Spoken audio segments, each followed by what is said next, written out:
Roblox as a whole was actually hacked. Now, spoiler alert, most of the hackings we're going to be talking about today are in some way related to data breaches. People getting past Roblox security and stealing all sorts of info from accounts, from passwords to financial details to security cookies, which are basically a two-factor authentication bypass. These can be very devastating depending on their scale, and you might be wondering by this point how you can keep yourself safer. Well, a really good way of doing that is with Guardio, the sponsor of this video. Guardio is essentially a cross-platform catch-all tool for keeping your private online information safe and secure. If your email address is involved in any kind of data breach, Roblox related or not, it'll alert you immediately on any platform you have it on, and you can change your passwords, cancel your credit cards, do whatever you need to keep yourself safe before the hackers can do anything. Also, if you've seen my video on the history of Roblox scams, you'll know that there is an absurd amount of them. There are countless shady free Robux websites out there, and there are also cookie logger links, which are links that look really similar to the Roblox website, but in reality just give scammers that security cookie identifier. Not only does Guardio find 100 times more of these links than, and block these links long before Google, which they've actually been featured on, but it also prevents those links from doing anything on your device for even a second, blocking secret downloads and logs and fake pop-ups. These shady scams can even come in the form of extensions. Just a couple months ago, actually, I accidentally installed a fake version of the Roblox Plus extension, which actually stole my security. I was able to secure sign-out in time because I thought to read the reviews, but if I hadn't, my account would be toast. If I had had Guardio, though, it would have prevented me from downloading the extension in the first place, and I would have had nothing to worry about. And that's not even close to everything they use to keep your account safe. To find out more about all of the awesome features Guardio has to offer and get completely protected in just 30 seconds, visit my link, guard.io/nitro. You'll be able to protect 5 different users and get a free complete security scan for each one of them, a 7-day free trial of all the premium features, and 20% off your monthly subscription after. What more could you want? Thanks so much to Guardio for sponsoring this video, and now, without further ado, let's get into our list of all the reasons why Roblox players need Guardio, aka the times that Roblox is active. Because it's the oldest incident on this list, and also the one that most of you probably already know about, let's start out with the most egregious hacking that Roblox has ever gone through, the April Fool's 2012 incident. Back in 2012, a user called livery figured out how to access Roblox's admin panels, the tools that Roblox admins use to moderate things, upload hats, change things around on the website, you know, admin stuff. Made an account on a public Roblox test website with the username of a Roblox admin, copied the security cookie it generated, and was able to use it to log into that admin's actual account, because this was 2012, and 2012 cybersecurity is stupid. He and a couple of his friends, the main two that people think were involved were Caleb244 and iTrap, though I can't really find any primary source confirmation on that, so take it with a grain of salt, decided to use their newfound powers to play a little prank on April 1st, 2012.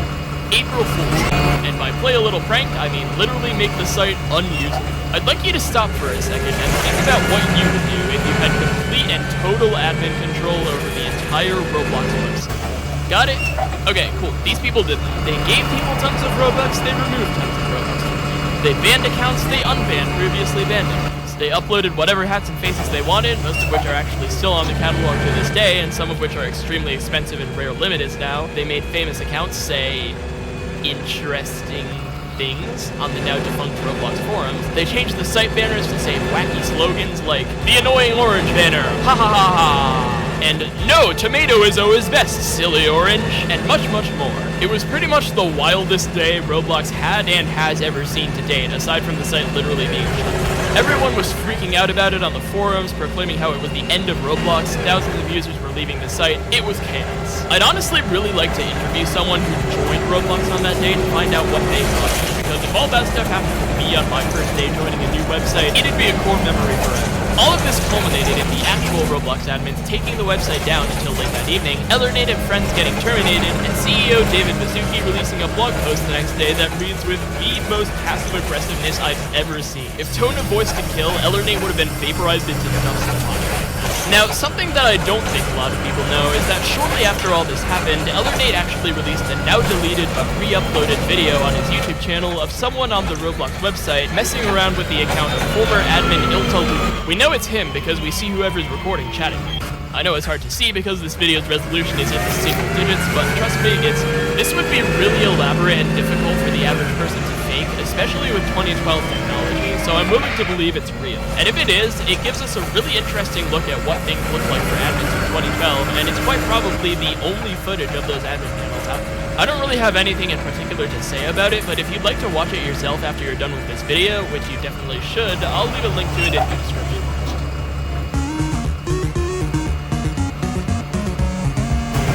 So, apparently, Roblox admins didn't learn their lesson about preventing people from accessing areas of the website they shouldn't, because in July of 2016, it happened again. A band of unknown, unauthorized users managed to gain access to a Roblox testing website, which happened to contain a database full of sensitive user information from 2012 and earlier posts.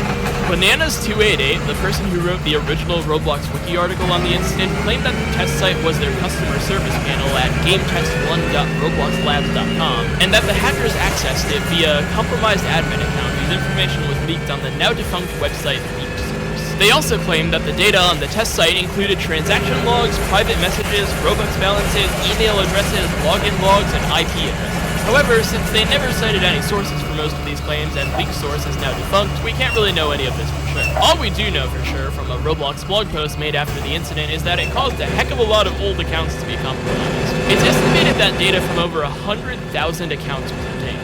Many of these accounts owned high-value lids and a lot of Robux, and many were from 2006 and 2007. This was, after all, a database of users who had been making transactions on Roblox if we're to believe Bananas288, not a bunch of random noobs. Much of this information was leaked on black market Roblox forums like Vermilion, which is how we know roughly how many users were affected, and the vultures began swooping in and picking the accounts off. To prevent as much damage as possible, Roblox decided to instate a security measure well known by account thieves today as account lockup. If you try to log into a locked account, you'll be met with this screen, which asks you to enter the email the account was verified with and reset its password. If you don't know the email, you have to ask Roblox support to reset it, which, since you're not the original owner of the account, will get you nowhere. Roblox applied this lock to as many of the accounts they thought were compromised as possible, but unfortunately for many, it was too late, and tens of thousands of old valued accounts were still compromised. Late in the evening of January 18th, 2019, popular developer G-Fuel became aware of a rather pressing issue with his two most popular games, Doomspire Brick Battle and the Really Easy One. They were both private. This was odd, to say the least. There was no reason for him or anyone with access to those games to have done them. So he checked the audit logs for the group Doomspire Brick Battles hosted under and found this. That's right, two random throwaway accounts, not even in his group, that's why they're labeled as guests, somehow managed to take admin action on his game, and they had set it to private.